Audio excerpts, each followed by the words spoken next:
ആലപ്പുഴ നൂർനാട് വാഹനങ്ങൾ നശിപ്പിച്ച പോലീസ് നിരപരാധികളായ യുവാക്കൾക്കെതിരെ കള്ളക്കേസെടുത്തുവെന്ന് പരാതി. നൂർനാട് സ്വദേശി സാലു ഉൾപ്പെടെ 10 പേർക്കെതിരെയാണ് കേസ്.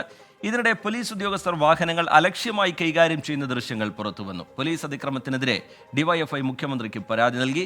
എന്നാൽ നടക്കുന്നത് വ്യാജ പ്രചാരണം എന്നാണ് പോലീസിന്റെ വിശദീകരണം. ന്യൂ ഇയർ ദിനം പുലർച്ചെ 2:30-ഓടെ കരിമുളക്കൽ തുരുത്തി ക്ഷേത്രത്തിന് സമീപം യുവാക്കൾ തമ്മിൽ സംഘടനമുണ്ടായതായി പോലീസിന് വിവരം ലഭിച്ചു.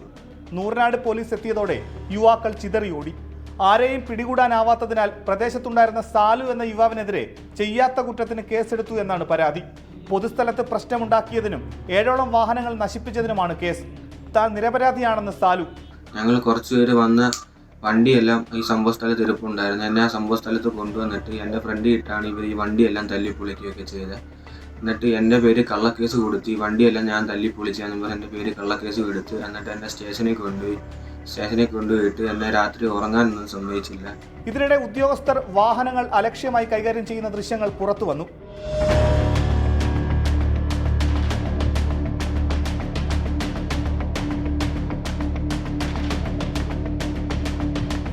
കള്ളക്കേസ് എടുത്തതിനെതിരെ മനുഷ്യാവകാശ കമ്മീഷനും ജില്ലാ പോലീസ് മേധാവിക്കും പരാതി നൽകാൻ ഒരുങ്ങുകയാണ് സാലു. കള്ളക്കേസ് എടുത്തു എന്ന് കാണിച്ച് ഡിവൈഎഫ്ഐ ചാരിമുട് ബ്ലോക്ക് കമ്മിറ്റി മുഖ്യമന്ത്രിക്ക് പരാതി നൽകി. വാഹനങ്ങൾ നശിപ്പിച്ചത് തങ്ങളല്ല എന്നാണ് നൂർനാട് പോലീസിന്റെ പ്രതികരണം. ഇരുചക്ര വാഹനങ്ങൾ ഹാൻഡിൽ ലോക്കായതിനാലാണ് വലിച്ചിഴച്ച് കൊണ്ടുപോയതെന്നാണ് പോലീസ് വിശദീകരിക്കുന്നത്.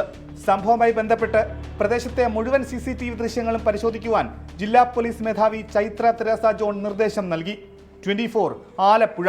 കുറ്റാന്വേഷണ മികവിൻ്റെ പേരിൽ പലപ്പോഴും പേരെടുത്തിട്ടുണ്ട് കേരള പോലീസ്.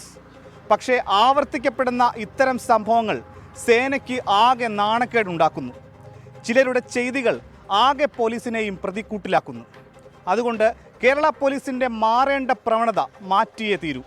മനീഷ് മഹിബാൽ, 24 ആലപ്പുഴ. പൊതുജനം കഴുതയല്ല സാർ. ഇരുചക്ര വാഹനങ്ങൾ നശിപ്പിച്ചതിനോടൊപ്പം പോലീസ് നിരപരാധികളെ കള്ളക്കേസിൽ കൊടുക്കാൻ ശ്രമിച്ചതും അതീവ ഗൗരവമേറിയതാണ്. പരാതി ഗൗരവമുള്ള പരാതിയാണ്. 1000 കുറ്റവാളി രക്ഷപ്പെട്ടാലും ഒരു നിരപരാധി പോലും ശിക്ഷിക്കപ്പെടരുത് എന്ന ഇന്ത്യൻ നിയമവ്യവസ്ഥയുടെ അടിസ്ഥാന പ്രമാണം പോലും അട്ടിമറിക്കപ്പെടുകയാണ് ഇവിടെ. കേരള പോലീസിനെതിരായ വിമർശനങ്ങൾ ഒറ്റപ്പെട്ട സംഭവങ്ങളെന്ന് പറഞ്ഞ് തള്ളിക്കളയുന്ന സർക്കാർ ഇനിയെങ്കിലും കണ്ണു തുറക്കണം എന്നാണ് ജനങ്ങൾക്ക് പറയാനുള്ളത്. ചില പ്രതികരണങ്ങളിലേക്ക്.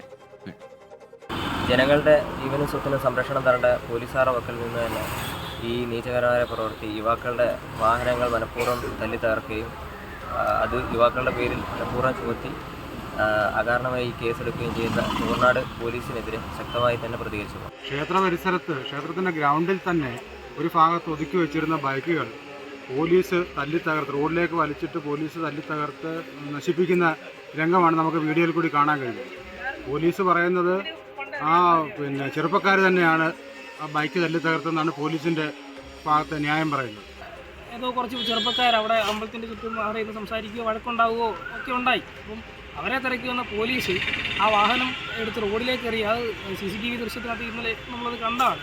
അതിനുശേഷം ആ വാഹനം എറിഞ്ഞ് തകർത്ത കുറ്റം സമീപവാസികളായ വിദ്യാർത്ഥികളായിട്ടുള്ള യുവാക്കളായിട്ടുള്ള ആളുകളുടെ തലയിലേക്ക് അടിച്ചേൽപ്പിക്കുകയും ചെയ്ത പ്രവർത്തനം അതൊരു ക്രിമിനൽ പ്രവർത്തനമായിട്ട് തന്നെ നമ്മൾ കാണണം. ഈ പിള്ളേർ അവിടുന്ന് രക്ഷപ്പെട്ടതിന് ശേഷം ആ ബൈക്കുകൾ തല്ലിപ്പൊളിച്ചത് മഹാമോശമായിപ്പോയി. കാരണം നിരപരാധികളാണ് അവരൊന്നും ഈ പ്രശ്നത്തിനകത്തൊന്നും ഉള്ളവരല്ല. പിന്നെ പണിയാനുള്ള പൈസയൊക്കെ അവർ എവിടെ നിന്ന് ഉണ്ടാക്കാനാ? CA ഉൾപ്പെടെയാണ് നമ്മൾ ആ വീഡിയോയ്ക്കകത്ത് കാണുന്നുണ്ട്. നല്ലപോലെ കാണാം, വ്യക്തമായി കാണാം പോലീസുകാർ തന്നെ അടിച്ച് തകർക്കുന്നത്. അപ്പം നമുക്ക് നമ്മുടെ വീടിനും സ്വത്തിനുമൊക്കെ മാതൃകയാണ്ട് പോലീസുകാർ ഇങ്ങനെ ചെയ്തു കഴിഞ്ഞാൽ നമ്മൾ എന്താ ചെയ്യും?